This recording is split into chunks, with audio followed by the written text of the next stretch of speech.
Friedrich Nietzsche diagnostica el colapso antes de que ocurra. No describe una crisis puntual, sino el agotamiento interno de los valores que sostenían la psique occidental. Cuando Nietzsche anuncia el nihilismo, no habla de una moda intelectual, sino de un proceso histórico, en el cual los valores tradicionales dejan de producir sentido, la moral se vuelve mecánica, reactiva, vacía, y el individuo queda sin eje simbólico.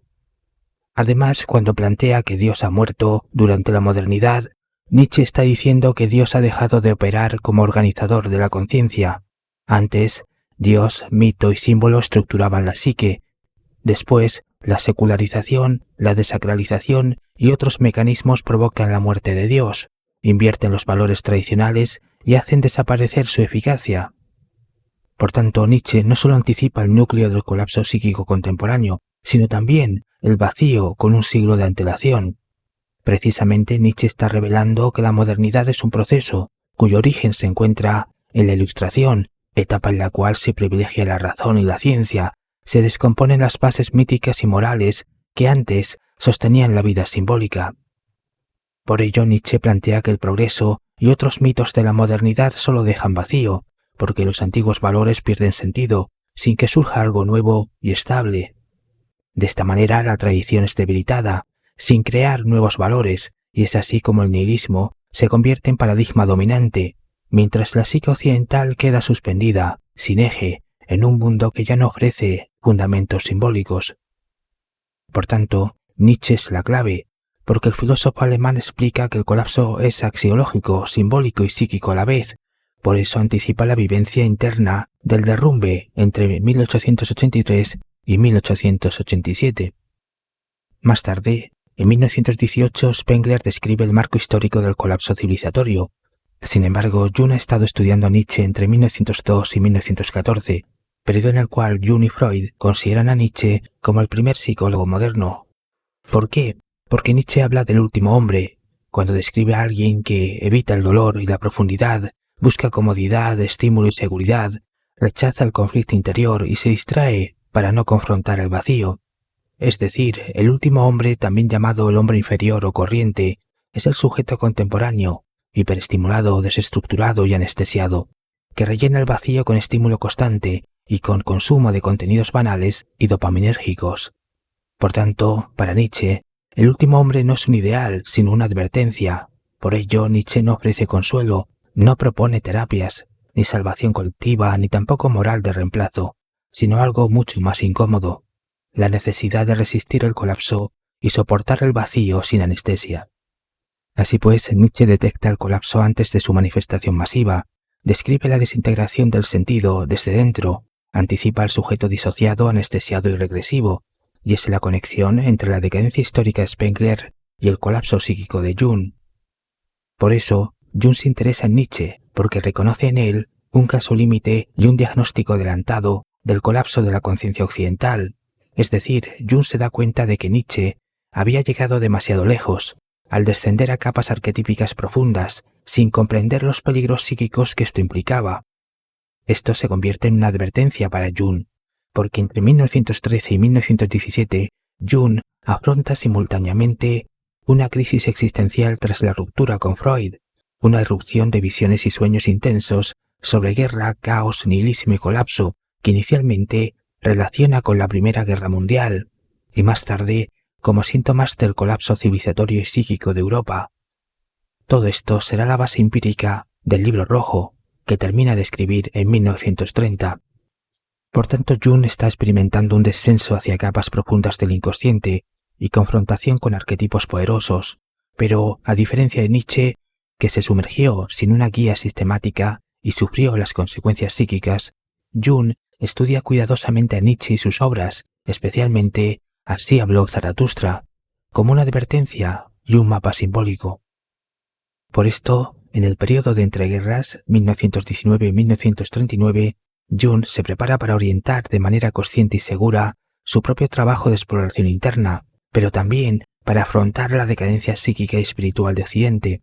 Prueba de ello son los seminarios sobre el Zaratustra de Nietzsche, donde Jung identifica el colapso psíquico de la modernidad y donde reconoce los peligros del descenso profundo en la psique, tales como la pérdida de contacto con la realidad, la confrontación con la sombra, la sensación de vacío.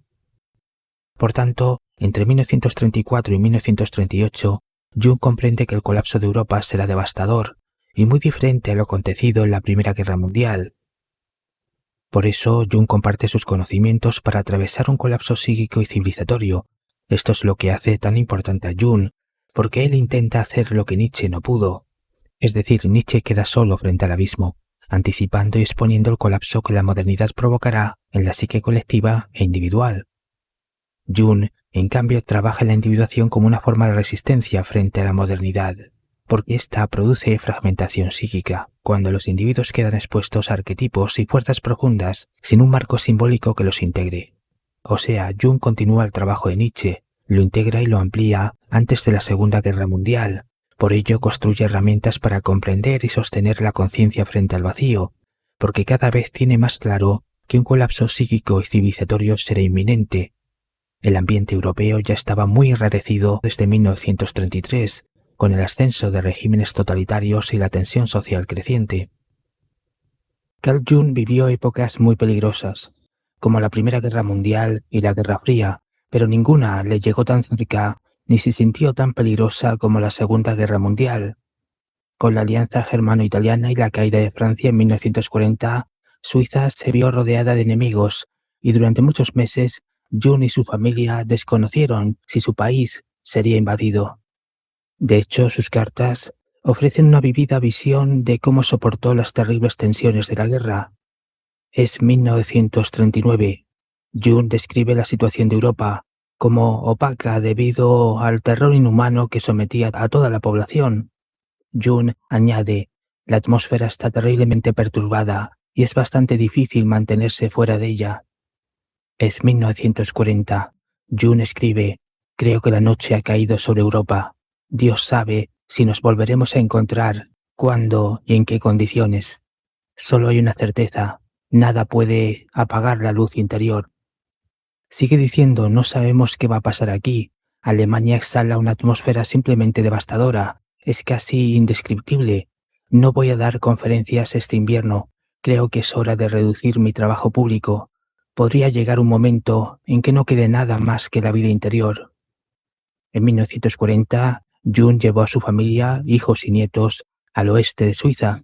La invasión alemana parecía inminente por la frontera oriental. Jung agrega que Suiza es una prisión. No se ven los muros, pero se sienten. Es 1941. Jung responde, ahora no es momento de movimientos horizontales. Todos estamos en la cárcel y solo podemos movernos verticalmente.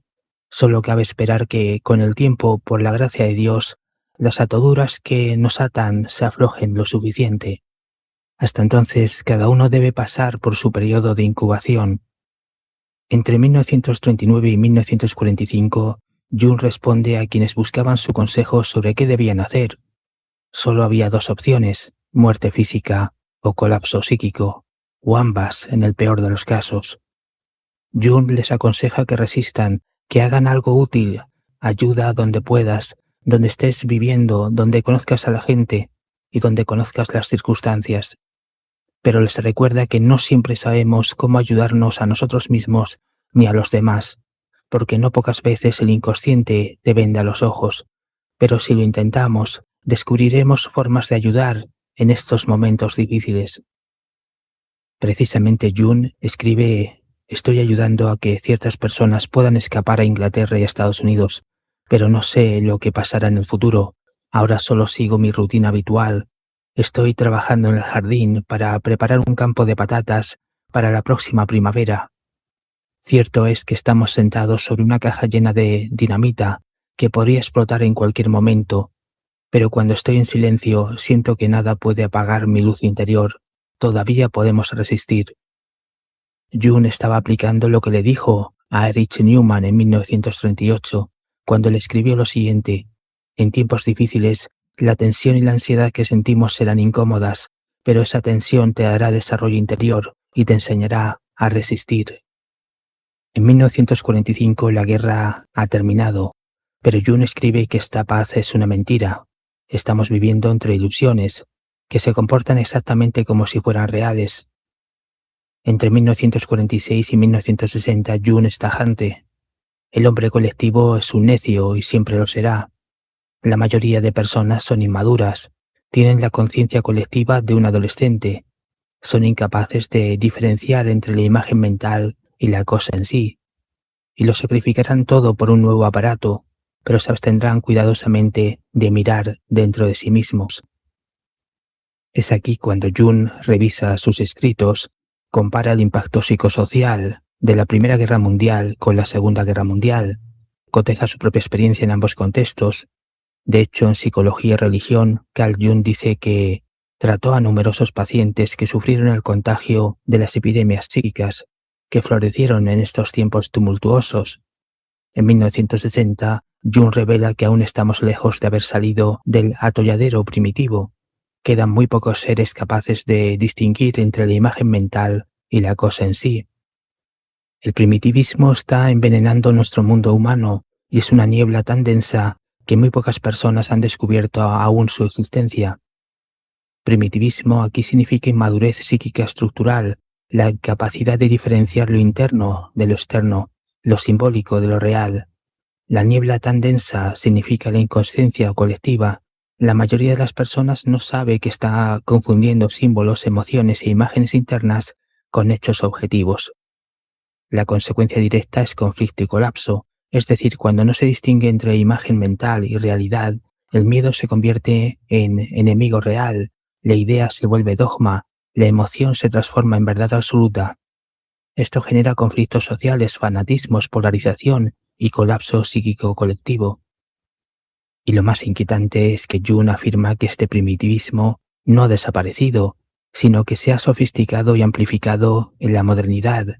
Además, la gente es incapaz de entender el progreso técnico y científico. No implica progreso psíquico, es decir, tenemos una tecnología avanzada y al mismo tiempo una psique que funciona de manera primitiva y en un estado adolescente. Por tanto, en esta carta de 1960, Jung está conectando el factor de las masas sociales con la Segunda Guerra Mundial. Sin embargo, Jung esto lo había intuido y explicado antes de 1960. En Arquetipos y el inconsciente colectivo, Carl Jung dice: las masas sociales son siempre caldo de cultivo de epidemias psíquicas. En otras palabras, cuando Jung habla de epidemias psíquicas no se refiere a patologías mentales individuales, sino a procesos colectivos de posesión psicológica, es decir, estados emocionales, imágenes, miedos o ideas que se propagan socialmente y anulan la reflexión individual. Por tanto, en una epidemia psíquica el individuo deja de pensar por sí mismo, la emoción colectiva sustituye al juicio, la imagen mental se vive como realidad objetiva. Por otro lado, cuando Jung dice que las masas sociales son caldo de cultivo, es porque la masa social no suma conciencias, las disuelve. O sea, cuando el individuo se integra en una masa, disminuye la responsabilidad personal, se debilita la diferenciación del yo, y esto facilita la posibilidad de su gestión. Por eso, Jung afirma que las masas sociales son siempre caldo de cultivo de epidemias psíquicas, no porque la gente sea mala, sino porque la estructura psíquica colectiva favorece la regresión a estados arcaicos del psiquismo. Ahora bien, Jung dice que la guerra no solo se explica por factores económicos o políticos, sino por una epidemia psíquica colectiva, y sin este factor no habría sido posible involucrar a tanta gente. Por tanto, Jung advierte que tengamos cuidado en futuros eventos. Jung no quería que perdiéramos el alma por seguir a las masas sociales. Por eso nos conviene evitar las reuniones multitudinarias, donde el sujeto se vuelve mucho más vulnerable a contraer la infección psíquica. Incluso en casa, si usamos demasiado las redes sociales, si consumimos contenidos masivos, entonces somos vulnerables al pensamiento colectivo, que puede llevarnos a identificarnos con narrativas delirantes, paranoicas, fantasiosas y extremistas. En estudios sobre representaciones alquímicas, Carl Jung escribe que los políticos y periodistas desatan epidemias psíquicas en el mundo porque envenenan la mente completamente y sobre todo la mente incompetente de las masas sociales. En la vida simbólica, Carl Jung plantea que por lo general cuando el inconsciente colectivo se constela realmente en grupos sociales más amplios, el resultado es una locura pública, una epidemia mental que puede desembocar en una revolución, una guerra o algo similar.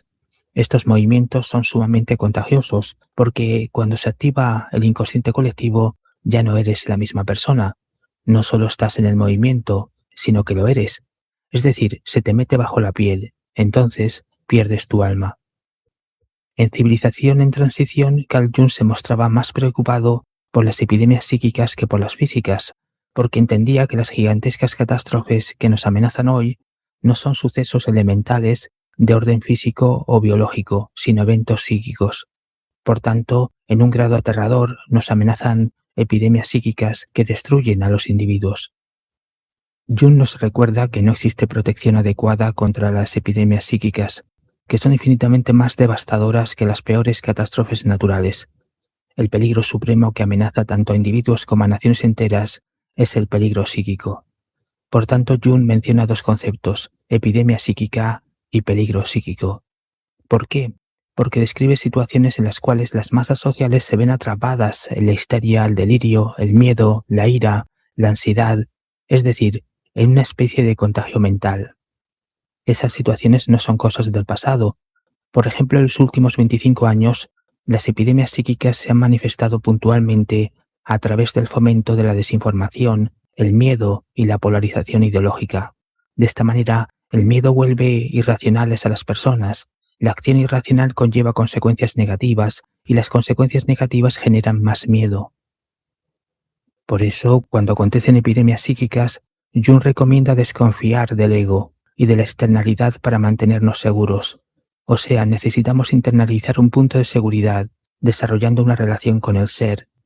O dicho de otro modo, debemos permanecer anclados en nuestros cimientos arquetípicos, evitando los grupos grandes, vigilando los pensamientos, rechazando las interpretaciones masificadoras y sobre todo centrados en nosotros mismos, con el fin de conectar la vida del pasado que aún existe en nosotros con la vida presente que amenaza con desmoronarse. Es decir, si no conseguimos mantener esa conexión, entonces surge una especie de conciencia desarraigada, una conciencia que sucumbe impotente a todo tipo de sugestiones y en la práctica es susceptible a epidemias psíquicas. Teniendo en cuenta esto, cabe decir que el colapso psíquico está vinculado a los arquetipos de transición, separación y mortificación. Por eso, en los tiempos difíciles, la transición exige tomar conciencia y observar la confusión, el desencanto y las señales de desestructuración que están afectando a las masas sociales y al mundo. Igualmente, en estos tiempos difíciles, la separación exige hacer una pausa, donde se reflexione, donde se tenga claridad en cuanto a los valores que nos sostienen, donde se prioricen lo que es realmente importante en la vida. Por el contrario, la mortificación es el arquetipo del cambio más doloroso, porque implica la muerte psíquica en su sentido literal, es decir, la desintegración interna propia del colapso psíquico. Sin embargo, quien logre atravesar este colapso necesitará experimentar un proceso de individuación que conduzca a la integración y la cohesión internas, culminando así en un auténtico renacimiento del sujeto. En fin, Jung atravesó el colapso político, social y psíquico de su tiempo. La noche cayó sobre Europa y el mundo moderno mostró su rostro más oscuro. Él sabía por experiencia directa que cuando las estructuras externas se derrumban, la psique queda expuesta a fuerzas que no controla. Dios sabe si nos volveremos a encontrar, cuándo y en qué condiciones, escribe Jung, consciente de que el futuro ya no puede pensarse como continuidad sino como ruptura. Sin embargo, en medio de esa oscuridad, Jung no colapsa, no porque el mundo se salve, sino porque él posee una estructura psíquica. Jung tenía algo que no es común, una relación viva con su mundo interior, una conciencia de la sombra, un diálogo constante con el inconsciente. Esa es su luz interior, no como consuelo, sino como estructura. Por eso puede afirmar una sola certeza: nada puede apagar la luz interior, no porque sea indestructible por definición, sino porque ha sido trabajada, sostenida y atravesada por el conflicto. Y aquí aparece la pregunta decisiva, la que Jung deja abierta y no responde por nadie. Jung tenía esa luz interior, tenía estructura psíquica, pero tú, en medio del colapso contemporáneo, ¿la tienes? ¿Realmente la tienes? No es una pregunta moral, no es una pregunta optimista, es una pregunta psicológica y radical. ¿Hay algo en ti que no dependa de la masa social? del evento, de la tendencia o del ruido exterior? Porque cuando la noche vuelva a caer, y siempre vuelve, solo quien ha construido una estructura interior puede atravesar el colapso sin ser poseído por ella. Ahora bien, Jung dice que el colapso volverá, porque la modernidad destruye el sentido de los valores tradicionales, porque la modernidad disuelve estructuras simbólicas, morales y culturales que antes sostenían a la psique. Frente a esto, Jung enseña que la estructura interna permite atravesar el colapso, permite sobrevivir y dar sentido al caos. Por eso, la advertencia de Nietzsche contra la modernidad se convierte en guía práctica y en preparación psíquica. Sin embargo, el diagnóstico de Nietzsche era peligroso, porque anticipa el colapso y revela cómo la modernidad lo provoca, vaciando los valores, destruyendo los mitos y dejando la conciencia sin eje. Esta revelación resultaba incómoda, porque Nietzsche muestra el abismo, el vacío que deja la modernidad al desintegrar la cultura, la tradición y los valores que sostenían a la civilización. Es decir, Nietzsche explica que las dinámicas de la modernidad estaban generando un terreno donde el colapso psíquico y cultural es muy probable. Sin embargo, cuando Nietzsche anticipa todo esto, la sociedad no tenía la conciencia colectiva ni la preparación psíquica para afrontar el colapso. Por tanto, Nietzsche revela el abismo. Jung describe cómo la psique cae dentro de él. Por eso, busca estructurar y preparar la conciencia para atravesar ese abismo de manera segura. Sin embargo, cuando Jung está trabajando en la resistencia psíquica, el pensamiento de Nietzsche es neutralizado, banalizado, simplificado y distorsionado, porque su obra queda en manos de intérpretes que suavizan, fragmentan y politizan su filosofía, impidiendo que su advertencia sobre el colapso de la modernidad tenga plena resonancia. Por el contrario, el pensamiento de Jung es parcialmente tolerado, porque Jung trabaja con mucha cautela, presenta su trabajo como simbólico, terapéutico y psicológico, pero el Carl Jung cultural o civilizatorio es silenciado y mutilado. Al igual que Nietzsche, su análisis sobre las masas sociales, la inflación colectiva y las ideologías es considerado incómodo e innecesario, incluso para los post-jungianos. Así se descontextualiza el origen histórico de la individuación. Jung observa que la modernidad necesita a las masas sociales para llevar a cabo sus dinámicas de disolución, lo cual terminará produciendo colapsos históricos y cíclicos. Por eso el discurso de Nietzsche arremete contra la psicología de rebaño, obligando a que los sujetos se hagan responsables de sí mismos, pero no les ofrece consuelo externo ni soluciones sociales. Jung piensa lo mismo que Nietzsche, por eso busca formas de resistencia psíquica y de trabajo interior a través de la individuación.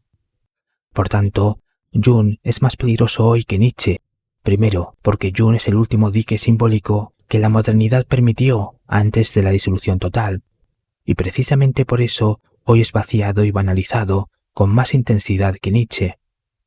Segundo, porque Jung plantea que el colapso psíquico es colectivo y civilizatorio, y eso significa que la modernidad es la causa, porque la técnica no integra, la aceleración enferma y la sociedad produce patología. Tercero, porque Jung describe lo que está ocurriendo en tiempo real, cuando el vacío ya se ha instalado en la psique contemporánea, caracterizándose por inflación del ego, disociación, proyección masiva y sustitución del símbolo por el estímulo. Cuarto, porque Jung exige responsabilidad psíquica, no métodos comerciales, no psicología de autoayuda, sino una resistencia interna e individual. Quinto, porque Jung explica que el colapso psíquico ocurre cuando las dinámicas de la modernidad alcanzan su fase más avanzada y extrema. Por eso Jung está más vigente, porque describe mejor e incomoda más que Nietzsche. De ahí que la banalización de Jung no sea una casualidad cultural, sino una defensa tardía de la modernidad. Por tanto, esto confirma que el colapso psíquico no es un hecho remoto o histórico, sino un fenómeno actual que solo necesita hacerse visible para ser comprendido. Buenos días, buenas tardes y buenas noches.